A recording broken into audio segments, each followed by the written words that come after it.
Savez-vous que la vie sur Terre a traversé plusieurs apocalypses globaux? L'ère paléozoïque, couvrant plus de 300 millions d'années, a été témoin de certains des événements les plus dramatiques de l'histoire de la planète. Au cours de cette époque, 5 des plus grandes extinctions ont eu lieu, et chacune d'elles a transformé le visage de la vie sur Terre. La plus choquante a été l'extinction permienne, survenue il y a environ 250 millions d'années, lorsque 90% des espèces de la planète ont disparu. Imaginez que pendant des centaines de millions d'années, l'évolution a créé une incroyable diversité de formes de vie, et puis en quelques milliers d'années, tout a disparu. C'était une époque où les océans étaient remplis de géants reptiles marins, et la Terre était habitée par des reptiles anciens qui luttaient pour leur survie dans un monde en constante évolution. Pendant le Paléozoïque, l'atmosphère était remplie d'oxygène, dont le niveau atteignait 35%, permettant à des créatures comme les libellules, avec une envergure de plus d'1 mètre, de dominer les airs. Mais quelles étaient les causes de ces massives extinctions? Les chercheurs pensent que des éruptions volcaniques puissantes, modifiant le climat, ainsi que des fluctuations rapides du niveau des mers et des changements dans la composition de l'atmosphère pourraient en être responsables. Mais ce n'est pas tout. Pendant l'extinction permienne, non seulement les espèces marines ont disparu, mais aussi toutes les grandes formes de vie terrestre. C'était comme si une obscurité soudaine avait englouti tout ce qui existait avant. Les changements dramatiques dans les écosystèmes ont conduit à ce que certaines espèces dominantes, comme les trilobites et les brachiopodes, deviennent simplement une partie de l'histoire. Après un tel cataclysme, la Terre a mis plus de 50 millions d'années pour restaurer la biodiversité. Et c'est seulement alors que de nouvelles formes de vie, celles que nous connaissons aujourd'hui, sont apparues. Que sont devenus ceux qui ont survécu? Leur adaptation aux nouvelles conditions est devenue la base pour de nouveaux genres et écosystèmes qui ont remplacé les disparus. Imaginez ceci. À cette même époque, sur Terre, existaient déjà les ancêtres des amphibiens et des reptiles modernes, qui sortaient progressivement de l'eau, ouvrant de nouvelles perspectives pour l'évolution. Il est intéressant de noter que, après chaque extinction massive, la vie trouvait un moyen de se rétablir, comme un phénix renaissant des cendres. Et savez-vous ce qui est le plus fou? Chaque de ces apocalypses a été un déclencheur pour l'apparition de nouvelles formes de vie que nous pouvons voir aujourd'hui. Imaginez un monde où il n'y a ni arbres, ni herbes, et où la Terre est une désolation sans vie. C'était un monde où les océans dominaient, et les continents ressemblaient à de vastes îles désertes, dépourvues de végétation. La surface de la Terre était plongée dans l'obscurité, tandis qu'en dessous, la vie bouillonnait, comme dans un véritable cosmos, où chaque goutte d'eau était remplie d'êtres extraordinaires qui n'avaient jamais foulé la terre ferme. À cette étape de l'évolution, les océans étaient remplis de milliers d'espèces d'organismes qui nageaient, chassaient et survivaient dans des conditions dont nous ne pouvons que deviner. Dans ces profondeurs sombres vivaient les trilobites, avec leurs exosquelettes rigides et leurs yeux complexes capables de distinguer la lumière et l'ombre. Leur taille variait de quelques millimètres à 30 centimètres. Imaginez de petits êtres rampant sur le fond marin, comme les crabes modernes. Et dans les eaux profondes, de grands mollusques mous comme les ammonites, avec leurs coquilles spiralées, se déplaçaient, laissant des traces dans l'eau tumultueuse. Mais ce n'est pas le plus bizarre. Parmi ces habitants des océans se trouvaient des créatures étranges comme les dicynodontes, des prédateurs marins qui pouvaient atteindre 2 mètres de long et plus, avec de longs tentacules rampant sur le fond, comme des extraterrestres des films de science-fiction. Comparez cela au désert sans vie sur Terre.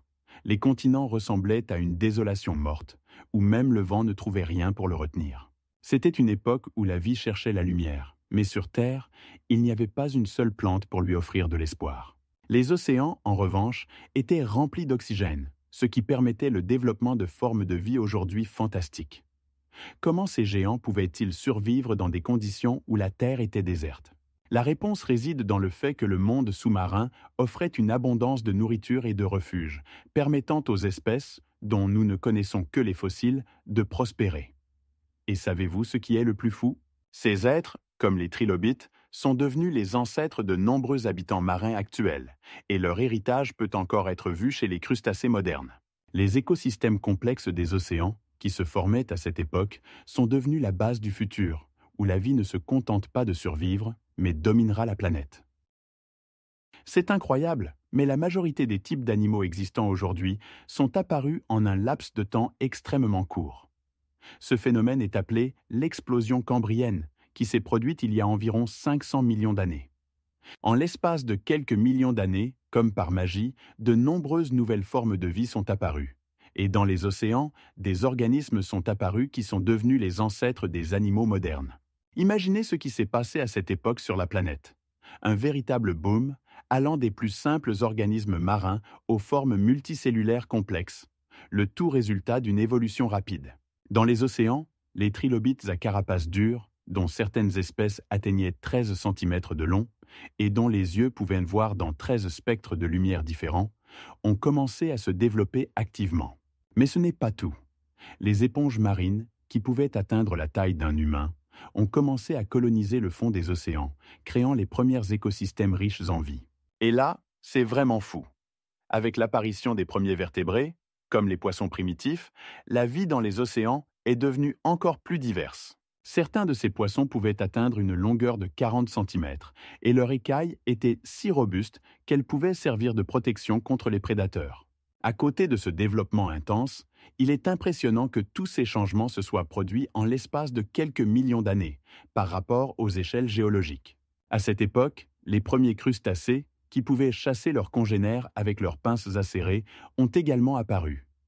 Savez-vous ce qui est encore plus choquant? Certains d'entre eux étaient si grands qu'ils ressemblaient aux homards modernes, atteignant une longueur de 30 cm.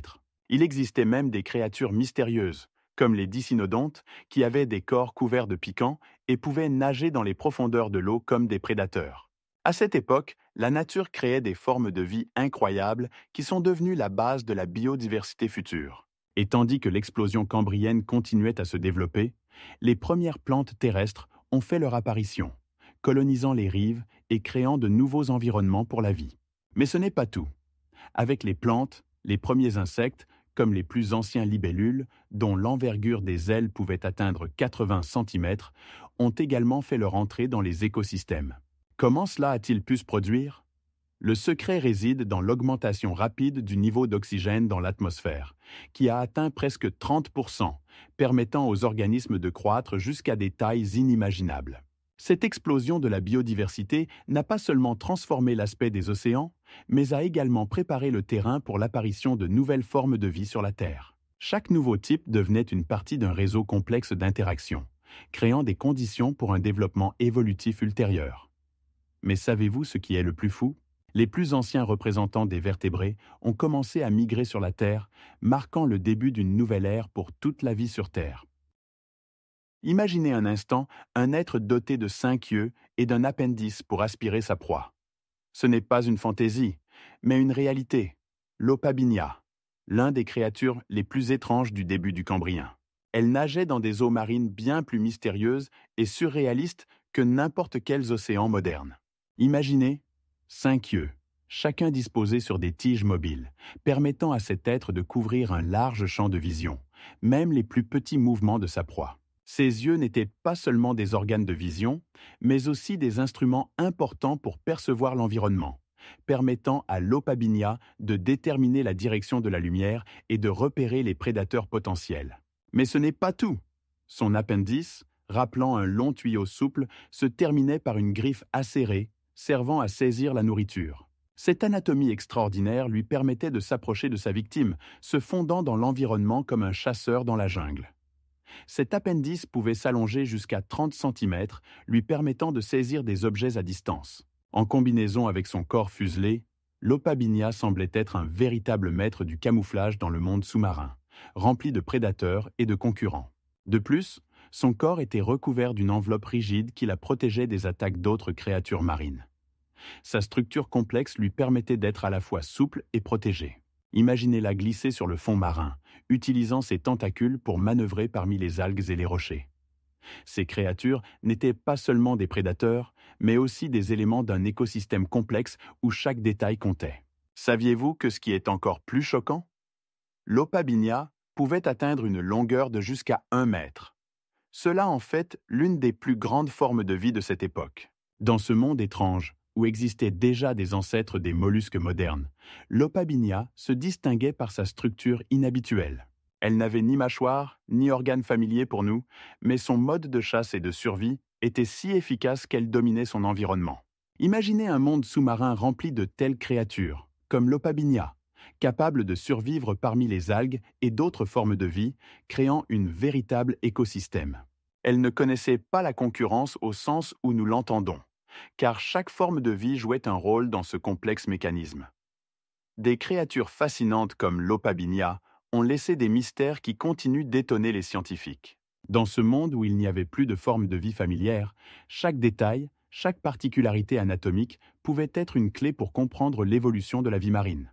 Et voici, les traces de l'Opabinia trouvées au fond de l'océan nous permettent de plonger dans ce monde mystérieux et de nous poser la question: et quels autres secrets sont cachés au fond des mers anciennes? À cette époque, où les mers grouillaient de vie, il existait un prédateur dont les yeux étaient aussi grands que votre tête. Ce monstre, l'Anomalocaris, était le véritable roi des eaux primitives, mesurant presque 2 mètres de long, ce qui en faisait un géant absolu pour son temps. Imaginez-le nageant avec ses puissantes nageoires qui non seulement lui permettaient de gagner en vitesse, mais aussi de manifester une agilité exceptionnelle. Au lieu d'un corps habituel, il avait une forme étrange, rappelant un mélange de divers organismes, le rendant unique en son genre. Ses appendices préhensiles, capables de s'étirer comme des tentacules, lui permettaient de saisir sa proie avec une précision stupéfiante. Savez-vous que ses yeux étaient composés de nombreuses petites lentilles, créant une image complexe du monde environnant? Ses yeux composés lui offraient une vision excellente, lui permettant de repérer même les adversaires les plus prudents dans l'eau trouble. Maintenant, imaginez les petits êtres comme les trilobites, ressentant une terreur primitive lorsqu'ils voyaient ce géant s'approcher. Ils ne pouvaient même pas concevoir que ce prédateur, capable de les déchirer en morceaux avec une facilité comparable à celle avec laquelle vous déchirez une feuille de papier, fonçait droit sur eux. L'Anomalocaris ne se contentait pas de chasser. Il dominait les profondeurs marines, son apparition semant la panique parmi toute la faune marine. Ses mouvements rapides ressemblaient à une danse de la mort, et ses appendices préhensiles étaient un véritable instrument de torture pour ses victimes. Que ressentaient les trilobites lorsqu'ils entendaient son approche? Ils devaient probablement se figer de peur, comprenant que c'était leur dernier moment. Mais ce n'est pas tout. L'Anomalocaris ne possédait pas de dents au sens moderne du terme, comme les prédateurs actuels. À la place, sa bouche était entourée de structures rigides qui lui permettaient de déchirer sa proie en morceaux, comme du beurre. Ces adaptations en faisaient l'un des prédateurs les plus efficaces de son temps. L'étude de son anatomie montre comment la nature peut créer des êtres extraordinaires capables de survivre dans les conditions les plus rudes. Et ce qui est encore plus choquant, l'Anomalocaris ne se contentait pas de chasser les trilobites et d'autres petits êtres. Il pouvait également dévorer ses congénères, faisant de lui l'un des premiers exemples connus de cannibalisme dans le monde animal. Peu de gens savent que les premiers vertébrés étaient dépourvus de mâchoires et ressemblaient à des créatures extraterrestres étranges. Ces poissons sans mâchoires, appelés myxinomes et lamprey, possédaient des ouvertures buccales rondes, semblables à des ventouses, qui leur permettaient de s'attacher à d'autres habitants marins. Leur carapace était composée de plaques osseuses, ce qui leur conférait de la rigidité et une protection contre les prédateurs, mais ne leur permettait pas de développer des nageoires paires comme chez les poissons plus modernes. Imaginez ces ancêtres primitifs de tous les vertébrés, y compris l'homme, flottant lentement dans un océan ancien rempli de créatures mystérieuses, cherchant de la nourriture parmi les algues et d'autres organismes marins. Ils glissaient sur le fond, utilisant leur corps musclé pour se déplacer entre les rochers et les récifs, créant une atmosphère de vie primitive. Ces êtres n'étaient pas seulement les principaux prédateurs de leur temps, mais jouaient également un rôle crucial dans l'écosystème, maintenant l'équilibre entre différentes espèces. Dans des conditions où l'oxygène dans l'eau était suffisant pour soutenir la vie, les myxinomes utilisaient leurs ouvertures buccales pour aspirer des nutriments des organismes auxquels ils étaient attachés. Leur absence de nageoires paires et leur forme spécifique leur permettaient de rester invisibles pour les prédateurs plus grands, augmentant ainsi leurs chances de survie. Mais ce n'est pas tout ce qui est étrange. Certains de ces êtres possédaient même des éléments qui préfiguraient le développement des mâchoires chez les poissons à mâchoires. Par exemple, chez les lampreys, on peut observer des rudiments de structures mandibulaires qui ont évolué en véritables mâchoires chez des espèces plus avancées. Ces poissons sans mâchoires ne se sont pas seulement adaptés aux conditions de l'océan primitif. Ils sont devenus la base d'une incroyable diversité de vertébrés que nous voyons aujourd'hui. Si vous trouvez cela fascinant, Il y a encore un fait. Leurs descendants existent encore dans les océans, nous rappelant ces temps lointains où la vie commençait à évoluer. L'ouverture buccale d'un myxinome peut atteindre un diamètre de 10 cm, ce qui en fait des véritables survivants dans un monde plein de dangers. Imaginez un océan rempli d'êtres semblables à des scorpions marins de la taille d'un homme. Ces créatures fascinantes, appelées euripterides, atteignaient une longueur de 2,5 mètres et étaient de véritables monstres de leur temps. Leurs puissantes pinces, rappelant des épines, pouvaient facilement déchirer leur proie, leur assurant une position dominante dans la chaîne alimentaire des eaux côtières. Les euripterides ne chassaient pas seulement dans l'eau, mais possédaient également la capacité de sortir sur la terre ferme, ce qui leur permettait d'explorer de nouveaux territoires à la recherche de nourriture. Imaginez ces géants rampant dans les eaux peu profondes, leurs corps géants se reflétant dans les rayons du soleil, créant des images qui auraient pu effrayer même les prédateurs les plus hardis. Autour d'eux, la vie était omniprésente. Poissons, mollusques et autres organismes faisaient partie de leur menu varié, tandis qu'ils servaient de nourriture à des prédateurs plus gros. Leur exosquelette rigide les protégeait des attaques et les épines sur leurs pinces ajoutaient une menace supplémentaire. Ces créatures ne se contentaient pas de survivre sur Terre. Elles étaient devenues des symboles de force et de résilience dans un monde où la vie commençait à s'installer dans les océans.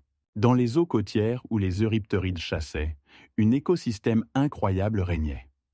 Chaque jour était une lutte pour la survie, et ces scorpions marins étaient au cœur des événements.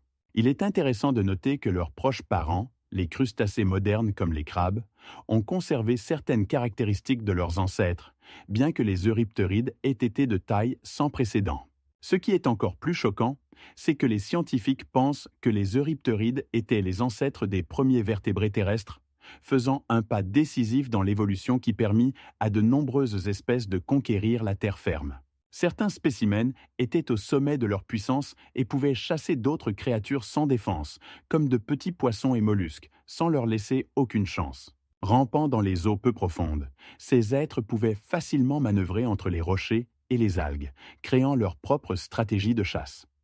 Et savez-vous ce qui est encore plus fou? Leurs pinces n'étaient pas seulement des armes de chasse, mais aussi utilisées pour communiquer avec leurs congénères, rendant leur comportement encore plus complexe et intéressant. Les scientifiques, en étudiant les fossiles des euripterides, ont découvert que certains d'entre eux avaient des structures complexes sur leurs pinces, qui pouvaient être utilisées pour attirer des partenaires. Ainsi, ces monstres marins non seulement dominaient leur environnement, mais possédaient également des compétences sociales nécessaires pour survivre dans des conditions impitoyables.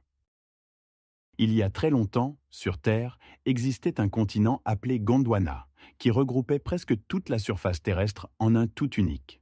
Ce supercontinent occupait une superficie d'environ 34 millions de kilomètres carrés, ce qui en faisait l'un des plus grands continents de l'histoire de la Terre. Situé principalement dans l'hémisphère sud, Gondwana s'étendait du rivage sud-africain actuel jusqu'à l'Australie et l'Amérique du Sud. Ses dimensions étaient telles que, lorsqu'on regardait une carte, il semblait que tous les principaux écosystèmes du monde étaient concentrés en un seul endroit. Sur ces vastes zones côtières régnaient des forêts tropicales où poussaient des fougères géantes et des arbres conifères, prenant soin de leurs voisins sous-marins, des mers riches en organismes marins diversifiés. Le climat de Gondwana était varié, des tropiques chauds et humides à l'équateur jusqu'aux zones plus froides et tempérées à ses extrémités. Ce climat créait des conditions idéales pour la diversité de la vie, qui était à cette époque beaucoup plus riche qu'aujourd'hui. Gondwana jouait également un rôle crucial dans la formation des courants océaniques. Les grandes dimensions du continent et sa position par rapport à l'équateur favorisaient l'apparition de courants puissants comme le Gulf Stream, qui influençaient les conditions climatiques sur d'autres continents. Mais ce n'est pas tout. Lorsque Gondwana a commencé à se disloquer, cela a conduit à la création de nouveaux océans et mers. Imaginez comment, il y a des millions d'années, de nouvelles lignes côtières se formaient et des montagnes sous-marines émergeaient des profondeurs, créant de nouveaux écosystèmes. De grandes régions intérieures de Gondwana, loin des influences océaniques, sont devenues des habitats uniques où se développaient des espèces végétales et animales entièrement nouvelles. Savez-vous ce qui est encore plus fascinant? Ces écosystèmes, malgré leur isolement, étaient le foyer d'extraordinaires créatures comme les géants reptiles, qui deviendront la base des reptiles modernes. Gondwana ne formait pas seulement des continents, Elle était le berceau d'une histoire évolutive entière qui continue d'influencer la biodiversité de notre planète. Et savez-vous ce qui est le plus intéressant? Lorsque Gondwana s'est disloqué, cela n'a pas seulement modifié la géographie de la Terre, mais a marqué le début d'une nouvelle étape dans l'évolution de la vie sur la planète. Fermez les yeux et imaginez un monde où des libellules géantes, de la taille d'une mouette, traversent le ciel. Ces créatures fascinantes, appelées méganeurs, possédaient une envergure de 70 cm, ce qui en faisait l'un des plus grands insectes ayant jamais existé sur Terre. Leurs ailes étaient non seulement immenses, mais aussi incroyablement puissantes. Grâce à une structure unique et la présence de nervures rigides, les méganeurs pouvaient effectuer des manœuvres que les libellules modernes ne pourraient même pas imaginer. Imaginez une forêt ancienne où l'air résonnait du bourdonnement de leurs ailes, se répercutant entre les troncs d'arbres géants, aussi hauts que des bâtiments de 10 étages. Ces prédateurs chassaient d'autres insectes, utilisant leurs mâchoires acérées comme un rasoir pour capturer leur proie en vol. Leur style de chasse rappelait l'attaque d'un oiseau de proie. Ils pouvaient rester en suspension dans les airs et se lancer brutalement sur leur victime, sans lui laisser aucune chance de s'échapper. Et voici ce qui est encore plus fascinant. Les méganeurs pouvaient atteindre une vitesse de 30 km à l'heure, ce qui leur permettait de poursuivre même les plus rapides de leurs adversaires. Imaginez-les planant au-dessus des marécages et des rivières, profitant de l'abondance d'insectes incapables de leur résister. Tandis que les libellules modernes peuvent se vanter de leur agilité, les méganeurs dominaient le ciel par leur puissance et leur taille, contrôlant facilement l'espace aérien. Mais ce n'est pas tout.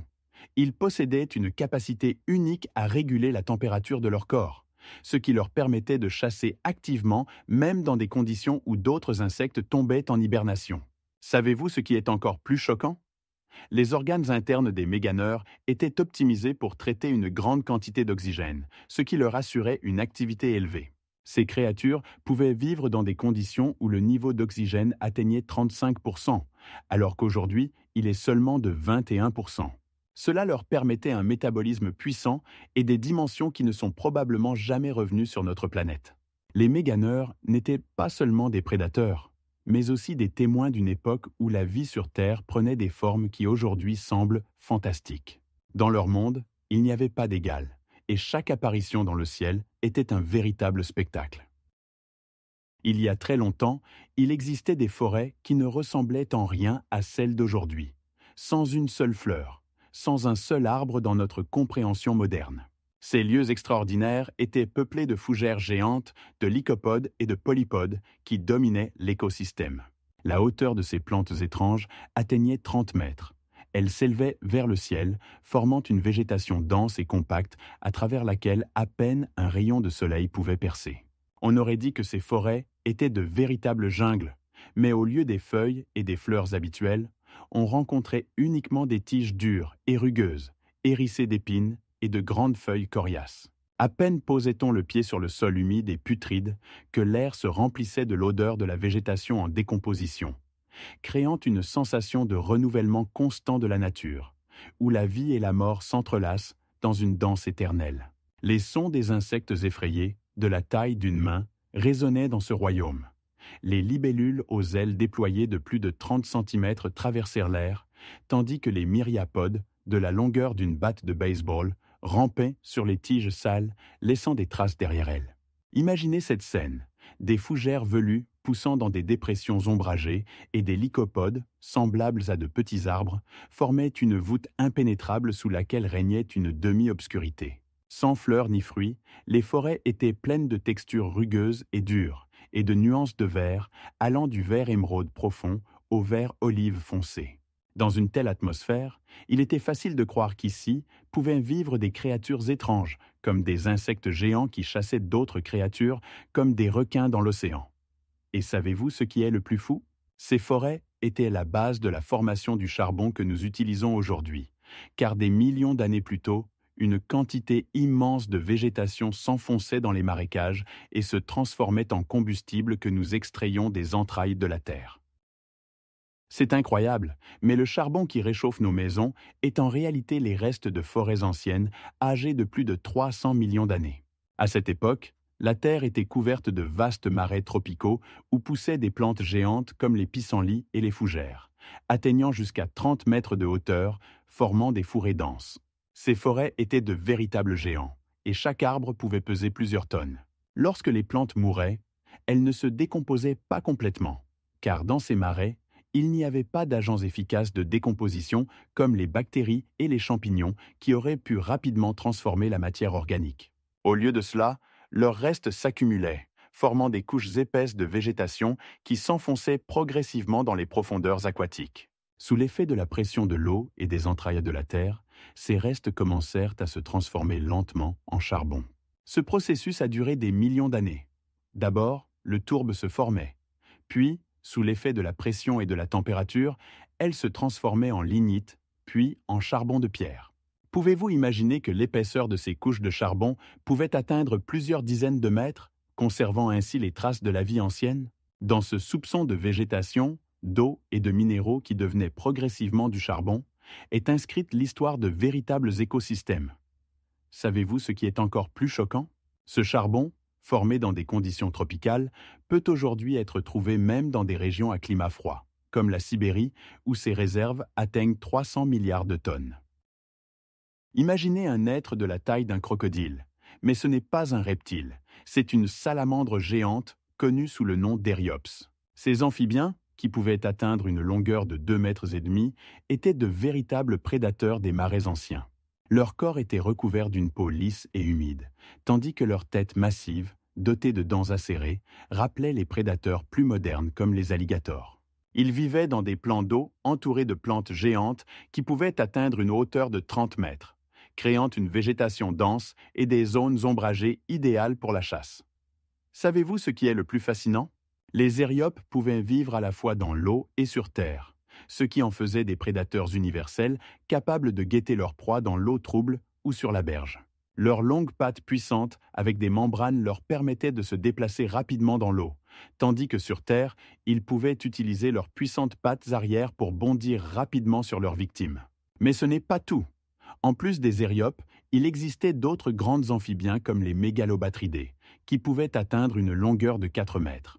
Ces créatures avaient des corps massifs et pouvaient chasser des animaux encore plus grands, comme des poissons et de petits reptiles vivant dans leur environnement. Imaginez ces marais anciens où ces géants attendaient leur proie, se cachant parmi les racines et les algues.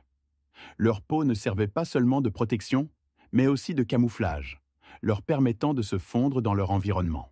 Et ce n'est pas tout. Ces amphibiens pouvaient respirer à la fois par les poumons et par la peau, ce qui leur permettait de survivre dans des conditions à faible teneur en oxygène.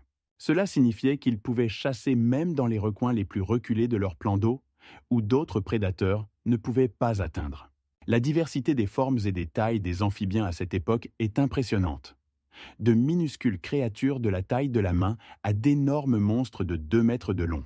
Ces géants menaient une vie active, chassant jour et nuit, utilisant leurs capacités exceptionnelles pour s'adapter aux conditions changeantes de leur environnement. Dans des conditions où l'oxygène était 2 fois plus abondant qu'aujourd'hui, les Éryopes et leurs congénères pouvaient atteindre des tailles inimaginables et dominer leur écosystème.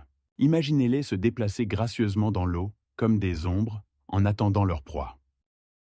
Il est difficile de le croire, mais les premiers vertébrés qui ont conquis la Terre n'avaient pas de doigts et ressemblaient davantage à des poissons avec des pattes. Ces créatures extraordinaires, connues sous le nom de Tiktaalik, sont devenus de véritables héros de l'évolution, accomplissant le premier pas vers la vie sur Terre. Tiktaalik, mesurant jusqu'à 2,5 mètres, possédait des caractéristiques à la fois de poisson et des premiers tétrapodes. Ses branchies fonctionnaient encore, mais il possédait également des poumons, ce qui lui permettait de respirer l'air. Imaginez-le, rampant lentement hors de l'eau sur la berge, ses nageoires commençant à se transformer en membres capables de le soutenir sur terre. Ce changement se produisait dans les zones côtières du Dévonien, où les petits plans d'eau étaient pleins de vie, mais aussi de danger. Le passage à la vie sur terre n'était pas facile. Tiktaalik se heurtait à une surface terrestre dure, pleine de pierres tranchantes et de plantes épineuses qui auraient pu blesser ses nageoires délicates. Mais c'est dans ce cadre difficile que ses ancêtres ont commencé à s'adapter, développant les muscles nécessaires pour se déplacer sur Terre. Une partie essentielle de ce processus était la formation de la structure des membres, Les nageoires antérieures de Tiktaalik possédaient 7 os similaires à ceux des mains humaines, ce qui lui permettait de les utiliser pour se soutenir et se déplacer. Comment imaginez-vous faire vos premiers pas sur Terre alors que vous êtes encore un poisson dans l'âme? C'était une époque où la vie commençait à explorer de nouveaux horizons. Mais ce n'est pas tout. Tiktaalik avait également des dents similaires à celles des crocodiles modernes, ce qui en faisait un prédateur efficace tant dans l'eau que sur Terre. Ces créatures chassaient de petits poissons et des invertébrés, utilisant leurs membres agiles pour se déplacer rapidement entre les plans d'eau. Et c'est là que les choses deviennent vraiment folles. Tiktaalik vivait dans un écosystème où ses voisins incluaient des scorpions géants marins et des requins préhistoriques, ce qui rendait sa vie pleine de défis. Ces premiers tétrapodes ont formé la base de tous les vertébrés terrestres qui les ont suivis. Savez-vous ce qui est encore plus choquant? Les recherches montrent que Tiktaalik pouvait non seulement monter sur Terre pour chasser, mais aussi pour se reproduire, ouvrant de nouvelles perspectives pour l'évolution. Imaginez un monde où l'atmosphère contenait 50% de plus d'oxygène qu'aujourd'hui, permettant aux insectes de grandir jusqu'à des tailles inimaginables.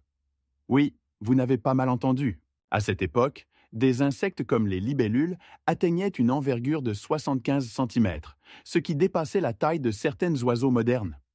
Comment cela a-t-il été possible? Tout est dû à la richesse en oxygène de l'atmosphère, qui atteignait 35%, alors qu'aujourd'hui, ce chiffre est de seulement 21%. Cet excès d'oxygène a joué un rôle crucial dans la vie sur la planète. Les grandes tailles des insectes étaient le résultat de leur système respiratoire spécialisé, capable d'absorber efficacement l'oxygène. Avez-vous déjà imaginé ce que cela fait de respirer de l'air riche en oxygène, comme dans un masque à oxygène? Cet excès d'oxygène permettait aux arthropodes non seulement de survivre, mais aussi de dominer les écosystèmes, en chassant de petits animaux et même leurs congénères. Mais ce n'est pas tout. Ces conditions ont conduit à l'apparition d'araignées géantes dont les tailles pouvaient atteindre celles d'un ballon de football.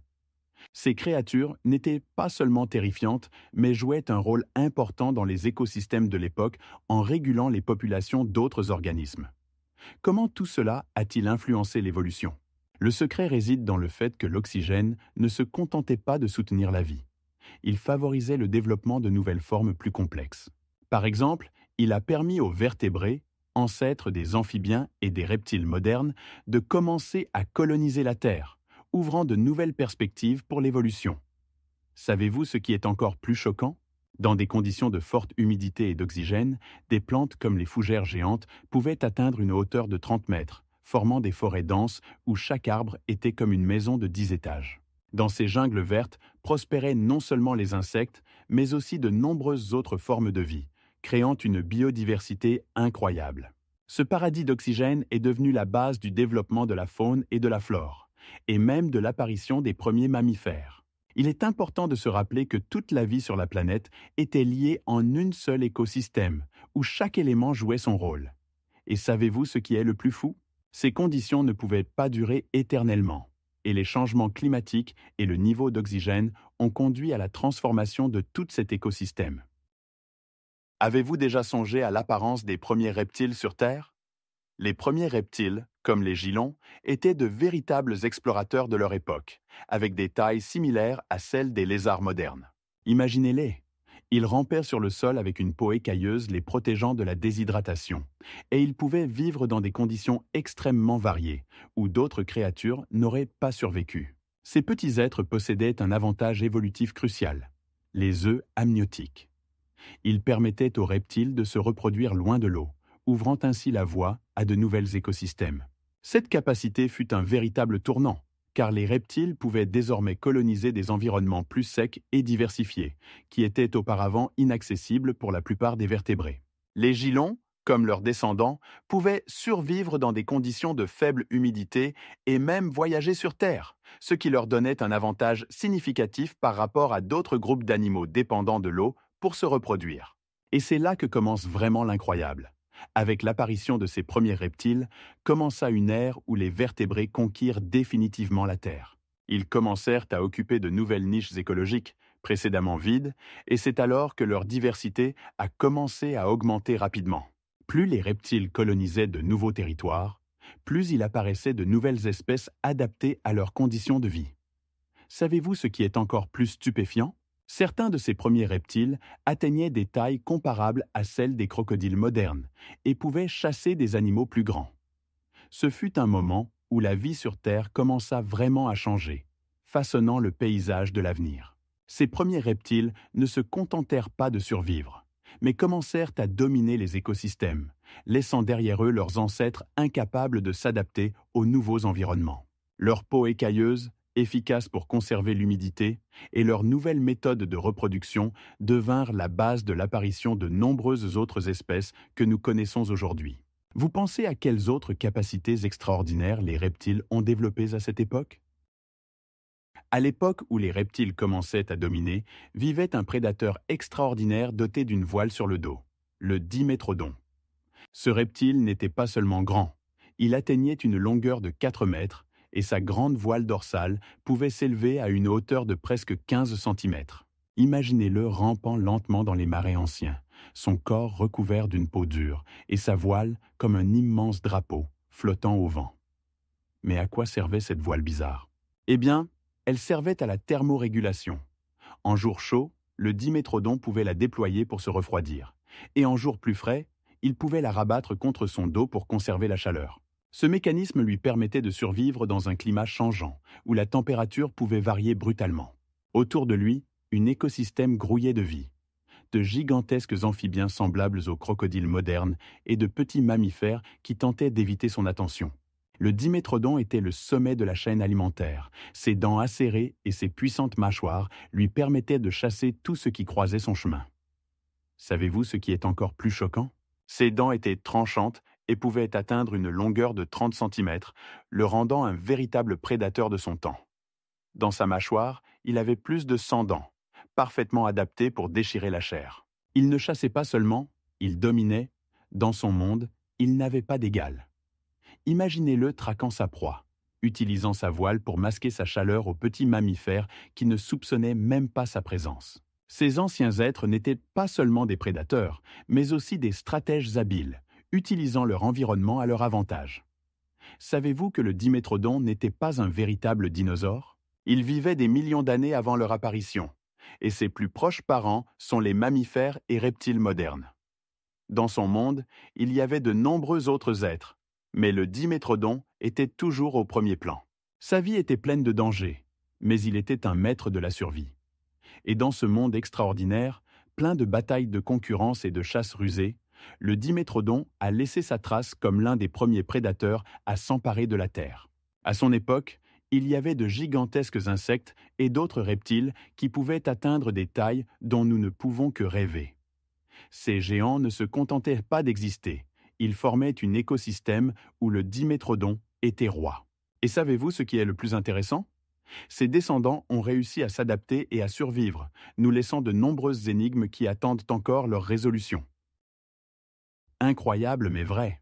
Bien avant les dinosaures, des reptiles existaient, presque indistinguables des mammifères modernes. Ces créatures fascinantes, appelées thérapsides, ont commencé à apparaître il y a environ 300 millions d'années et ont joué un rôle crucial dans l'évolution. Imaginez un animal avec des dents différenciées, capable de mâcher sa nourriture comme les mammifères modernes. Les thérapsides possédaient des dents de différents types, incisives, canines et molaires, ce qui leur permettait de s'adapter à une alimentation variée, y compris les plantes et la viande. Ces caractéristiques ont formé la base de l'évolution ultérieure des mammifères. Et maintenant, ce qui est le plus intéressant, certains scientifiques suggèrent que les thérapsides pouvaient être homéothermes, ce qui leur donnait un avantage de survie dans diverses conditions climatiques. Une peau lisse, peut-être couverte des premiers signes de poils, indique également qu'ils ont commencé à développer des mécanismes de régulation thermique caractéristiques des mammifères. Mais ce n'est pas tout. Les thérapsides avaient même des caractéristiques rappelant celles des mammifères. Leurs membres étaient placés sous le corps, ce qui leur permettait de se déplacer efficacement sur Terre, comme les mammifères modernes, et non de ramper comme les reptiles. Cela a été un pas important vers la transition des formes de vie anciennes à celles que nous connaissons aujourd'hui. Savez-vous ce qui est encore plus choquant? Certains thérapsides, comme le dimétrodon, avaient de grandes structures saillantes sur le dos, qui pouvaient être utilisées pour la régulation thermique ou pour attirer des partenaires. Ces caractéristiques font des thérapsides non seulement des ancêtres des mammifères, mais de véritables expériences évolutives de la nature. Tandis que le monde était plein de dangers et de concurrence, les thérapsides ne seulement survivaient pas, mais dominaient leurs écosystèmes, montrant comment l'évolution peut créer de nouvelles formes de vie capables de s'adapter à des conditions les plus variées. Et savez-vous ce qui est encore plus fou? Certains de ces thérapsides pouvaient atteindre la taille des éléphants modernes. Il y a très longtemps, avant même qu'il n'y ait un seul fleur sur Terre, les paysages étaient ornés de plantes étranges aux graines, mais sans fleurs. Ces plantes golosménées primitives, précurseurs des conifères modernes, avaient une structure inhabituelle. Leur tronc atteignait une hauteur de 30 mètres et leurs racines s'enfonçaient jusqu'à 2 mètres de profondeur, leur permettant de bien s'ancrer dans le sol. Imaginez un forêt où chaque tronc est recouvert d'une écorce dure et dont les branches s'étendent comme de grandes mains tendues vers le soleil. Ces plantes se reproduisaient grâce à des graines formées dans des cônes, ce qui représentait une véritable avancée pour l'époque, car les plantes à spores dépendaient de l'eau pour se reproduire. Contrairement à elles, les golosménées pouvaient disperser leurs graines sur de grandes distances grâce au vent, ce qui leur donnait un avantage significatif dans la lutte pour la survie. L'odeur de la résine émanant de ces arbres rappelait l'été éternel et l'abondance, créant une atmosphère pleine de vie. Le bruissement des feuilles rigides et aiguisées formait une symphonie sonore, remplissant l'espace de murmures lorsque le vent traversait la forêt. Chaque spécimen pouvait produire jusqu'à 500 litres de résine par an, qui non seulement protégeait contre les parasites, mais servait également de matériau de construction pour de nombreux organismes anciens. Ces plantes devinrent la base de la formation d'écosystèmes entiers où vivaient des insectes anciens de la taille d'un pigeon, rampant sur leur tronc et cherchant refuge dans leurs frondaisons denses. Et voici que, lorsque vous pensez tout savoir sur ces arbres primitifs, surgit une question. Comment leurs graines pouvaient-elles survivre dans des conditions où leurs prédécesseurs végétaux n'avaient commencé à coloniser la Terre que récemment? Imaginez un fond marin parsemé de créatures vivantes semblables à des fleurs, mais ce ne sont pas des plantes, ce sont des animaux. Les anémones de mer sont des créatures fascinantes, solidement fixées aux rochers sous-marins, comme des boutons tendus vers la lumière. Elles ont de longs et souples tiges, pouvant atteindre jusqu'à 1 mètre de longueur, sur lesquelles se trouvent de nombreux tentacules, rappelant des pétales. Ces tentacules, recouverts de micropoils, filtrent l'eau, capturant le plancton et les petites particules de nourriture qu'ils transportent vers la bouche située au centre de leur corps. Mais ce n'est pas tout ce qui est intéressant. Leur tactique de chasse et de survie est impressionnante. Ces animaux peuvent réguler leur position en modifiant l'angle des tentacules pour maximiser l'utilisation des courants sous-marins pour obtenir de la nourriture.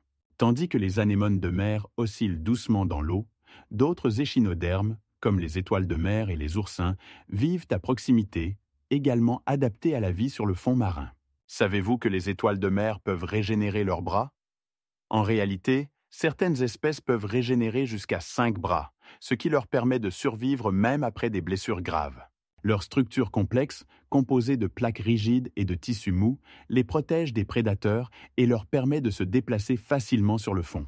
Les oursins, quant à eux, sont armés de piquants acérés, servant non seulement à la défense, mais aussi à la capture de nourriture. Leur coquille externe rigide peut atteindre un diamètre de 30 cm et être colorée de manière vive, ce qui les rend visibles sur le fond marin. Tout cet écosystème vit en harmonie, chaque partie jouant son rôle dans le maintien de l'équilibre. Et maintenant, imaginez comment ces créatures ont pu survivre dans des conditions où le niveau d'oxygène dans l'eau était beaucoup plus élevé qu'aujourd'hui. Cela leur permettait de se développer et de s'adapter à divers environnements, créant des colonies qui pouvaient occuper de vastes étendues du fond marin. Savez-vous que certaines espèces d'anémones de mer peuvent vivre à des profondeurs de 2000 mètres? Cela crée des conditions uniques pour l'étude de leur mécanisme d'adaptation, qui reste probablement encore un mystère pour les scientifiques. Autour d'elles, d'autres créatures nagent, utilisant ces mêmes courants, mais avec une tactique différente. Par exemple, les mollusques qui ouvrent leur coquillage pour capturer le plancton avec leurs tentacules. Et c'est là que commence vraiment l'incroyable. Dans certaines régions de l'océan, des anémones de mer peuvent vivre jusqu'à 100 ans, créant des forêts sous-marines où la vie bouillonne, et chaque mouvement d'eau apporte de nouvelles opportunités pour la nourriture et la survie. Imaginez des milliers de ces créatures, oscillant au rythme des courants, créant un spectacle magique qui pourrait fasciner même les chercheurs les plus expérimentés. Savez-vous que les anémones de mer font partie d'un groupe appelé les sténochordés? Cela signifie qu'elles sont des cousines des étoiles de mer et des oursins, et qu'elles partagent une lignée évolutive commune, qui a connu des transformations extraordinaires au fil des millions d'années. Saviez-vous que, jadis, sur Terre, existaient des trilobites, des créatures dont les fossiles sont aujourd'hui précieux pour les collectionneurs comme des œuvres d'art? Ces arthropodes, qui vivaient dans les mers du Paléozoïque, possédaient une structure corporelle à 3 lobes uniques, leur permettant de se déplacer facilement sur le fond des océans.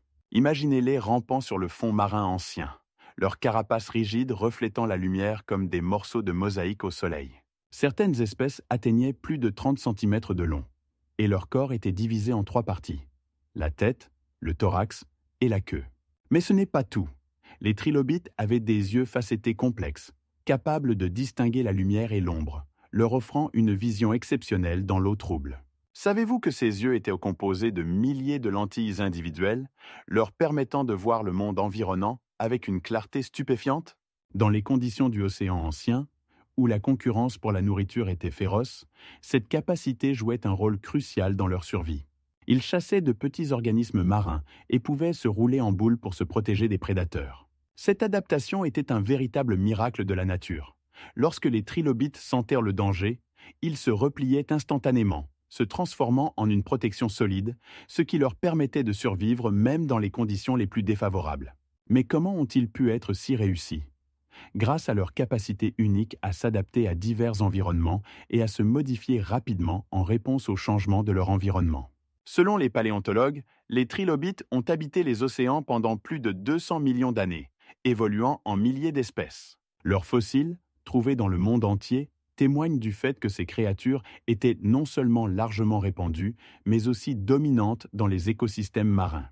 De plus, certaines espèces de trilobites possédaient des structures spéciales sur leur carapace, qui pouvaient être utilisées pour la photosynthèse, leur donnant un avantage dans les conditions de faible disponibilité de nourriture. Mais savez-vous que, malgré leur succès, ils ont disparu de la surface de la Terre? Les raisons de cette disparition restent un mystère, et les scientifiques ne peuvent toujours pas donner une réponse définitive. Il est intéressant de noter que les trilobites ont laissé derrière eux de nombreux fossiles, qui sont aujourd'hui des trésors pour les paléontologues et les collectionneurs. Par exemple, certaines découvertes peuvent atteindre une valeur de plusieurs milliers de dollars, et leurs espèces rares peuvent valoir une fortune. Ces créatures anciennes étaient non seulement des acteurs importants des écosystèmes de leur époque, mais continuent de nous fasciner par leurs mystères et leurs secrets, qui attendent encore d'être découverts. Lorsque le monde était différent, il existait des coraux qui construisaient des récifs aussi hauts que des gratte-ciel. Les rugosités et les tabulés ne sont pas seulement des noms, mais de véritables géants du monde sous-marin du Paléozoïque, qui ont laissé des traces impressionnantes sur le fond de l'océan. Par exemple, les rugosités pouvaient atteindre 3 mètres de hauteur et formaient des colonies qui ressemblaient à de vastes forêts de pierres. Leurs squelettes rigides de carbonate de calcium créaient des structures solides qui servaient de domicile à de nombreux habitants marins. Contrairement aux coraux modernes, les rugosités étaient des polypes isolés, et non coloniaux, et leur forme rappelait des cornes ou des colonnes, ce qui les rendait faciles à identifier. Les tabulés, en revanche, avaient des cloisons tabulaires caractéristiques à l'intérieur de leur squelette, ce qui leur donnait un aspect unique. Ces coraux construisaient des récifs qui s'étendaient sur de nombreux kilomètres et pouvaient rivaliser avec les récifs coralliens modernes en termes de taille. Imaginez une ville sous-marine où les récifs de rugosités et de tabulés créaient des labyrinthes complexes où vivaient des êtres marins variés, allant des petits crustacés aux grands poissons. Ces récifs étaient de véritables écosystèmes, pleins de vie et d'activité. Leur taille était telle qu'ils pouvaient servir de refuge à des reptiles marins et d'autres prédateurs qui chassaient des habitants moins protégés. Dans des conditions de chaleur et de haute concentration d'oxygène dans les océans, les poissons et d'autres êtres marins pouvaient atteindre des tailles impressionnantes. Par exemple, certains types de poissons pouvaient atteindre plus de 3 mètres de longueur, devenant ainsi de véritables monstres parmi les habitants sous-marins. Mais ce n'est pas tout. Les récifs de rugosité et de tabulés jouaient un rôle crucial dans la formation des écosystèmes océaniques. Ils ne fournissaient pas seulement un abri et de la nourriture à de nombreuses espèces, mais protégeaient également les côtes de l'érosion. Ces géantes structures servaient de barrières, atténuant la force des vagues et empêchant l'érosion de la ligne côtière. Les récifs coralliens contribuaient également à la création de conditions marines uniques qui soutenaient la vie non seulement dans les océans, mais aussi dans les eaux côtières. C'était une époque où les écosystèmes étaient plus diversifiés que jamais, et chaque espèce jouait son rôle dans la chaîne complexe de la vie. Et savez-vous ce qui est le plus fou? Ces récifs ont disparu en raison d'une extinction massive, mais leurs traces peuvent encore être trouvées dans les fossiles, nous donnant une idée de l'extraordinaire monde sous-marin qu'il était. Imaginez un instant un océan peuplé de créatures semblables aux calmars, mais doté d'une coquille en spirale comme celle des escargots. Ce sont les nautiloïdes et les ammonites, qui étaient parmi les prédateurs les plus parfaits de leur époque.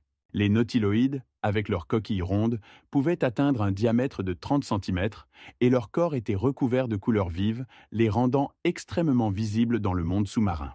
Ils utilisaient un mouvement réactif pour se déplacer. En expulsant l'eau de leur coquille, ces mollusques pouvaient s'éloigner rapidement dans les profondeurs, ne laissant derrière eux que des bulles. Imaginez maintenant les ammonites avec leurs coquilles en spirale, parfois atteignant la taille d'un homme, chassant leurs proies avec leurs longs tentacules garnis d'épines pour capturer des poissons et d'autres créatures marines. Leur mode de vie prédateur était non seulement impressionnant, mais aussi très efficace. Ils pouvaient atteindre une vitesse de 10 km à l'heure, ce qui leur permettait de s'échapper rapidement du danger ou d'attaquer rapidement leur proie. Ces créatures étaient de véritables maîtres du camouflage. Leur couleur et leur forme leur permettaient de se fondre dans leur environnement, les rendant presque invisibles pour les ennemis potentiels. Dans cette mer ancienne, grouillante de vie, les nautiloïdes et les ammonites dominaient, utilisant leurs capacités uniques pour survivre parmi d'autres habitants marins. Mais ce qui est vraiment stupéfiant, c'est que les ammonites avaient une structure de coquille complexe, composée de chambres qui leur permettaient de réguler leur flottabilité, leur donnant un avantage considérable dans la chasse.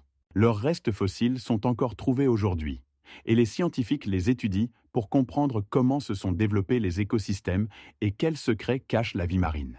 Mais ce qui est vraiment choquant, c'est que certains de ces mollusques survivaient même dans des conditions où le niveau d'oxygène dans l'eau chutait brutalement, grâce à leur capacité à s'adapter aux changements de leur environnement. C'est incroyable, mais avant l'apparition des requins, les mers étaient dominées par des poissons cuirassés, semblables à des chars sous-marins. Ces créatures voraces, appelées placodermes, avaient un aspect unique qui les distinguait parmi la faune marine.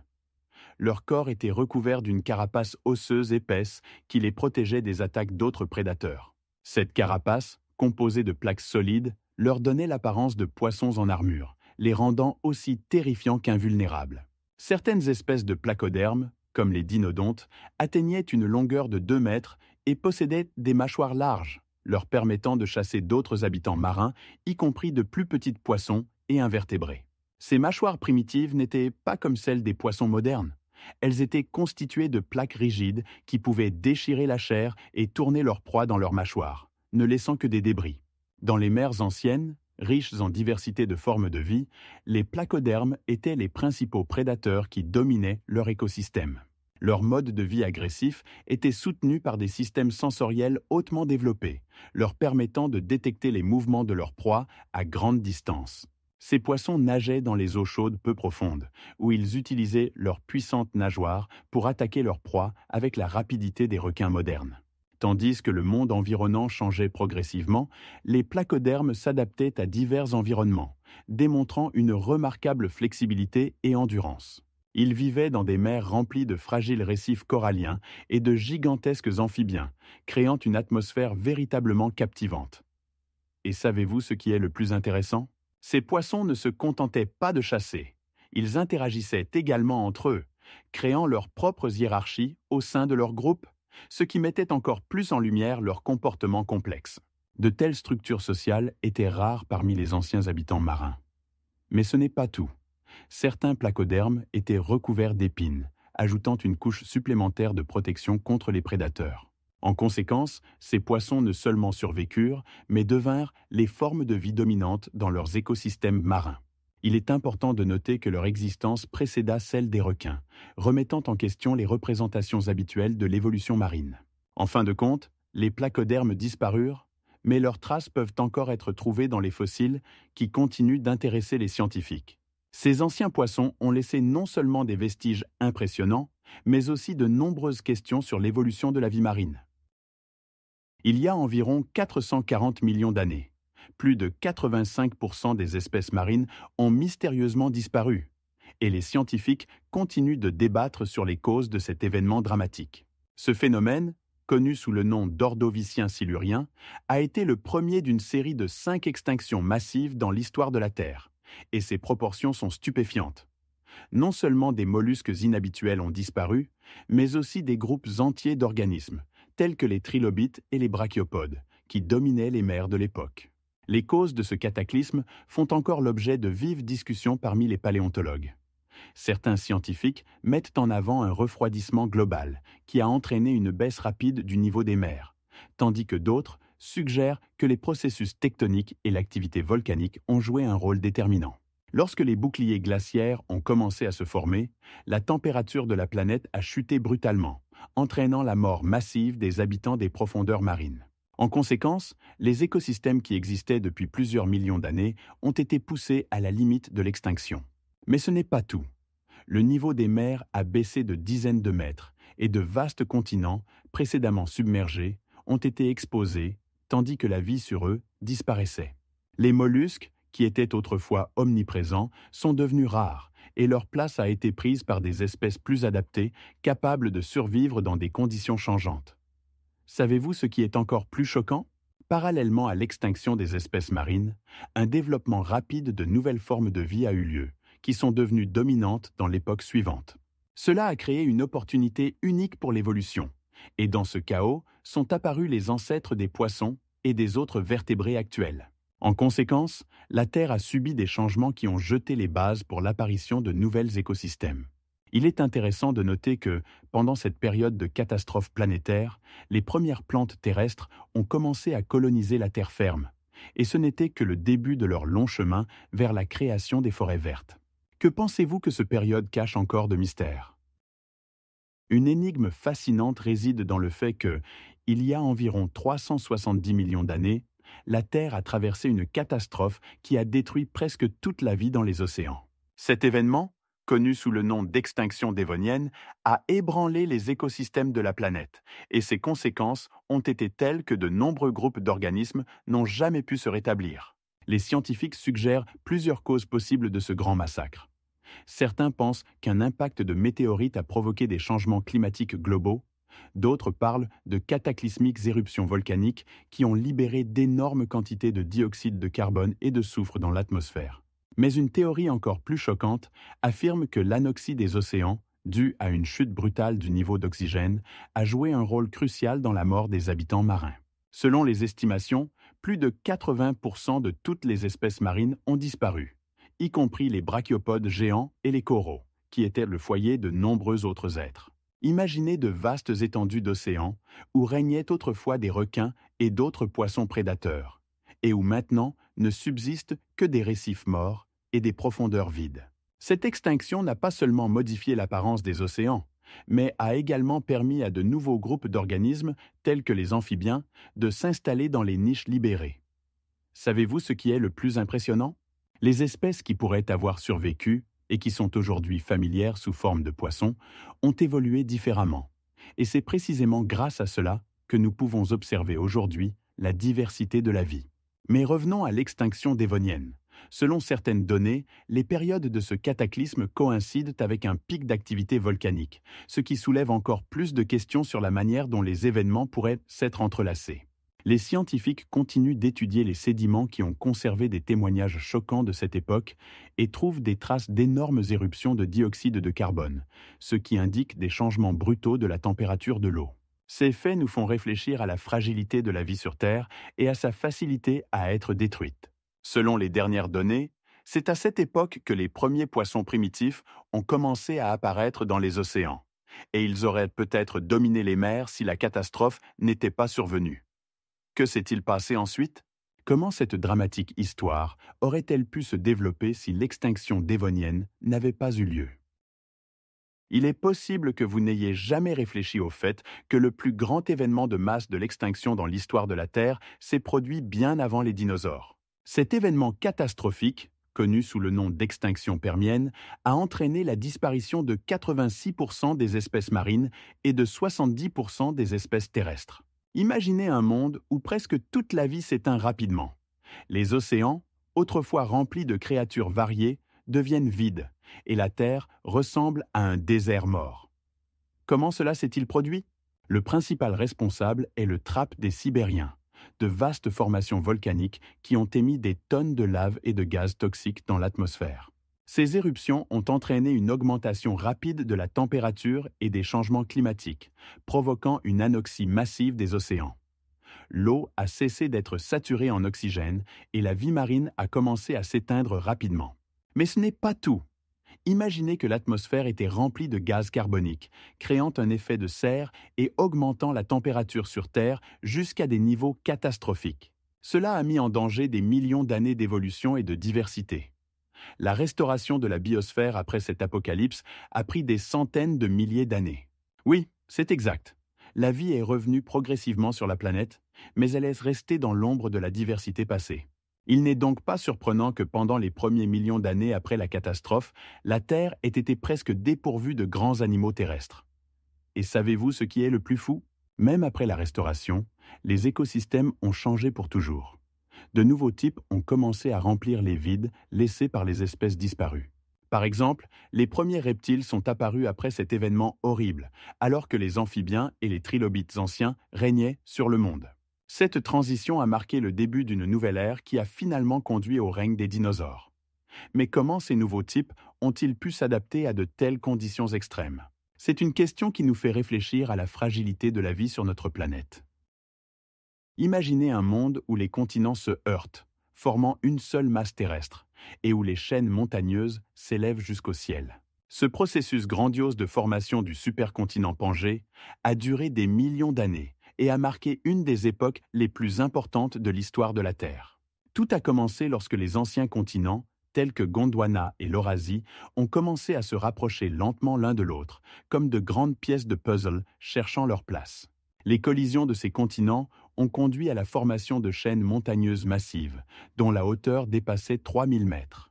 Par exemple, la chaîne des Appalaches, résultant de cette collision, est devenue l'une des plus anciennes chaînes montagneuses de la planète. Les courants océaniques, qui circulaient librement entre les continents, sont devenus complètement différents. Les nouvelles montagnes bloquaient leur chemin, provoquant des changements dans la température de l'eau et créant de nouveaux écosystèmes. Imaginez comment les eaux chaudes de Thétis, l'océan entourant Pangée, se heurtaient aux courants froids, créant des conditions uniques pour la vie. À cette époque, sur la Terre, régnait la chaleur.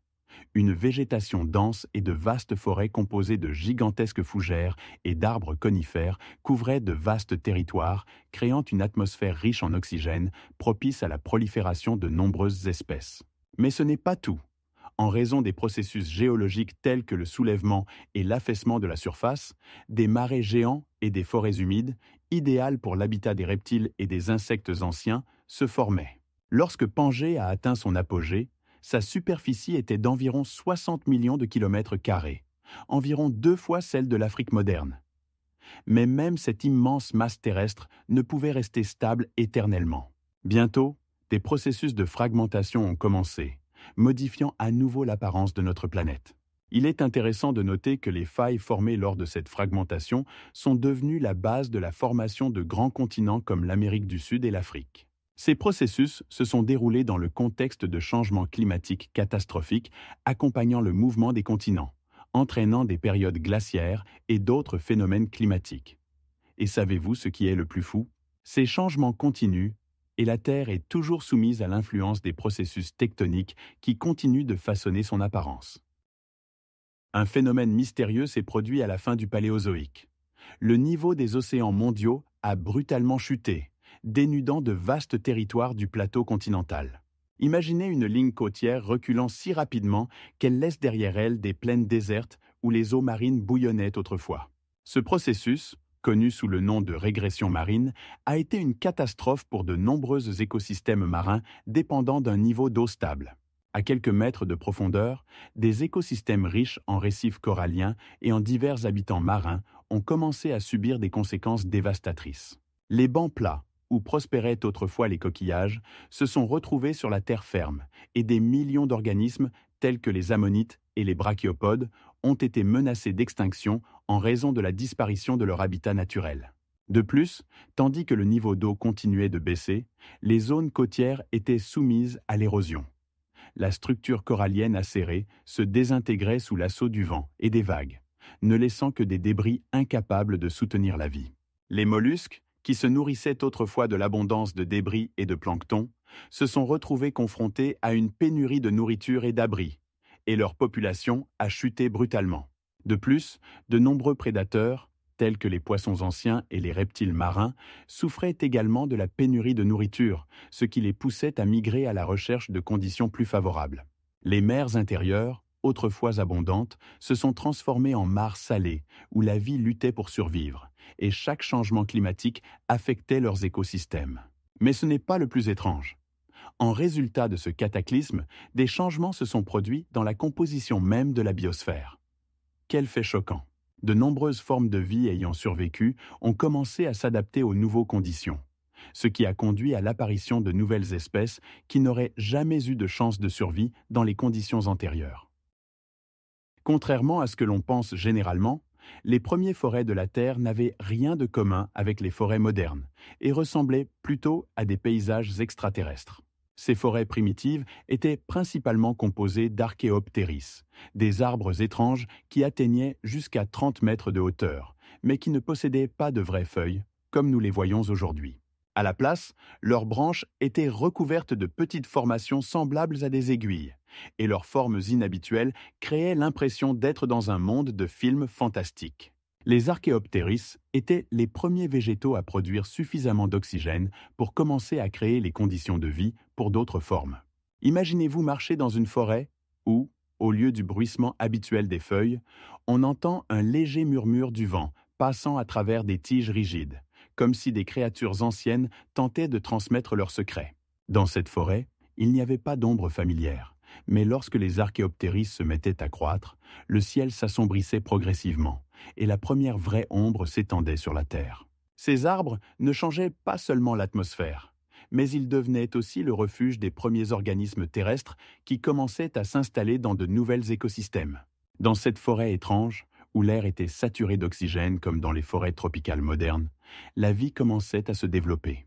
Mais ce n'est pas tout. Les Archéoptéris n'étaient pas les seuls habitants de ces forêts. Parmi eux, des animaux primitifs comme les trilobites et d'autres invertébrés commençaient à quitter la mer à la recherche de nouvelles sources de nourriture. Ces forêts étaient les berceaux où se formaient les écosystèmes complexes. Et savez-vous ce qui est le plus incroyable? Les Archéoptéris pouvaient se reproduire en produisant des spores de la taille d'une petite graine, ce qui leur permettait de conquérir de nouveaux territoires et de devenir les formes dominantes de vie sur la planète. À cette époque, où la Terre était presque sans vie, les premières plantes pionnières commencèrent à conquérir prudemment un nouveau monde.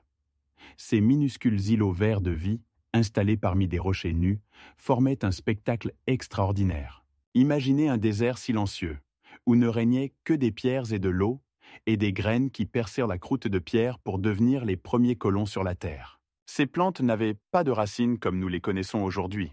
Au lieu de cela, elles établissaient un contact avec le sol humide et l'atmosphère, absorbant l'eau et les nutriments à travers leurs délicates tiges.